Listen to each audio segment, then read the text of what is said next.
Pondok Pesantren Miftahul Huda Malang atau yang lebih masyhur dengan sebutan Pondok Pesantren Gading Malang merupakan pondok tertua di Kota Malang. Seperti namanya, Pondok Pesantren Gading Malang berada di Kelurahan Gading Kasri, Kecamatan Klojen, Kota Malang. Ya, pondok ini merupakan pondok tertua di Malang. Didirikan oleh Kiai Haji Hasan Munadi pada tahun 1768. Saat ini pengasuh Pondok Gading Malang memasuki generasi keempat. Berikut deretan pengasuh Pondok Gading Malang dari awal mula berdiri hingga saat ini.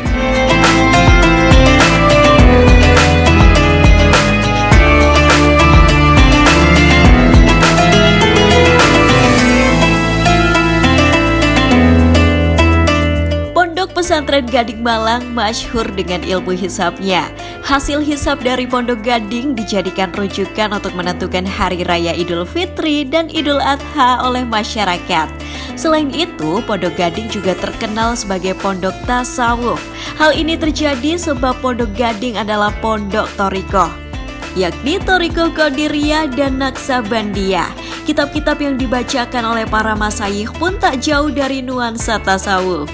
Selain itu, Pondok Gading juga terkenal karena kewalian dari Kiai Haji Muhammad Yahya. Tak jarang jamaah dari berbagai tempat datang ke Pondok Gading untuk berziarah ke makam Kiai Haji Muhammad Yahya. Secara silsilah, Kiai Haji Muhammad Yahya memiliki garis keturunan dengan salah satu wali songo, yakni Sunan Gunung Jati di Cirebon.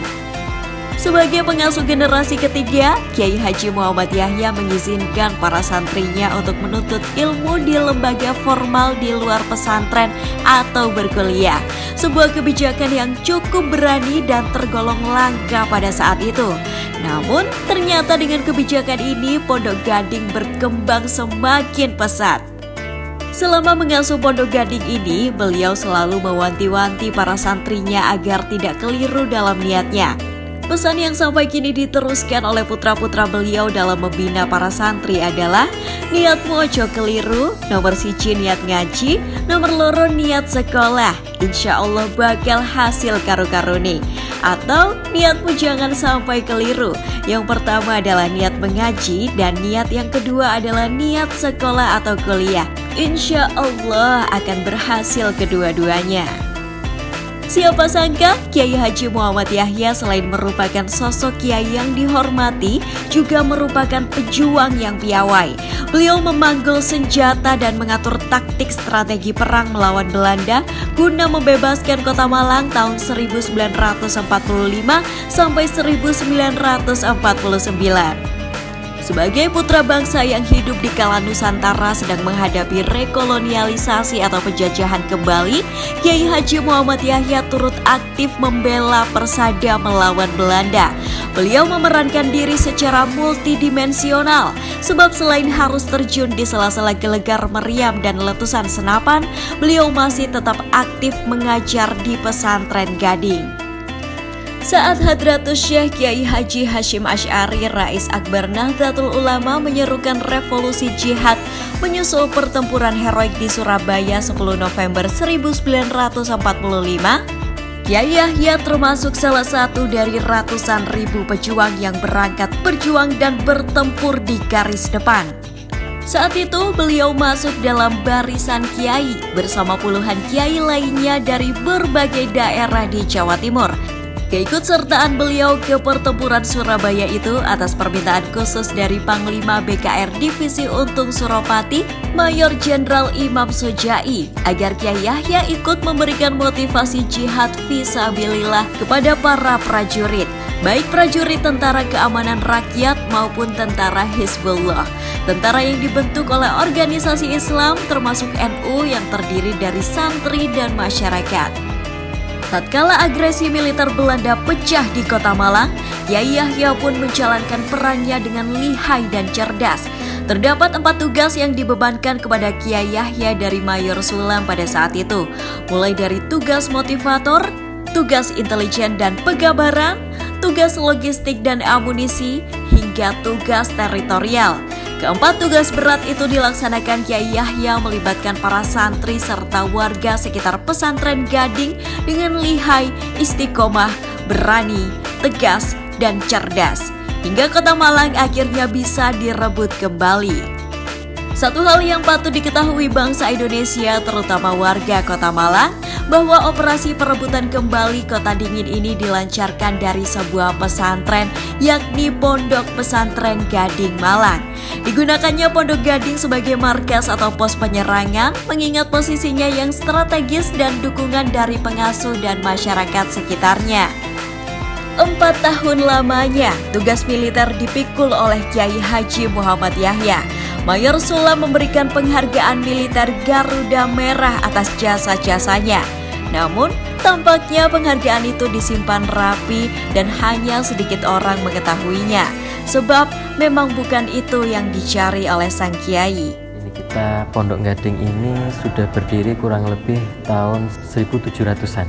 Ya, 1700-an. Nah, sampai saat ini kurang lebih usianya 300 tahunan. Saat ini Pondok Gading sudah pengasuhnya ini generasi keempat. Kebanyakan santri di Pondok Gading ini adalah para mahasiswa. Adapun yang usia SMP, SMA, kuliah, kemudian juga adapun yang sudah bekerja.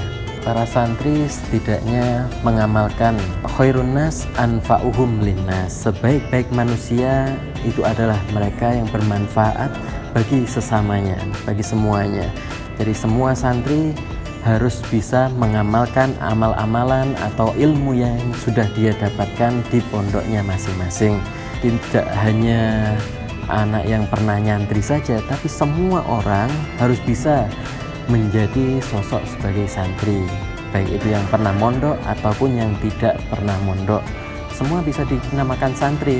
Yang penting dia bisa mencintai para ulama-ulama kita dengan tulus, dengan cara mereka mengikuti ajaran-ajaran atau amaliyah-amaliyah beliau dan memperkenalkan kepada anak keturunannya mereka untuk dekat dengan para ulama supaya mereka mendapat pergaulan yang baik-baik, tidak sampai salah pergaulan.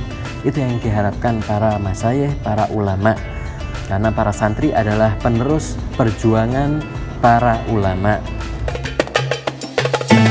Pondok Pesantren Gading Malang saat ini membina sekitar 600 santri dari berbagai daerah di Indonesia.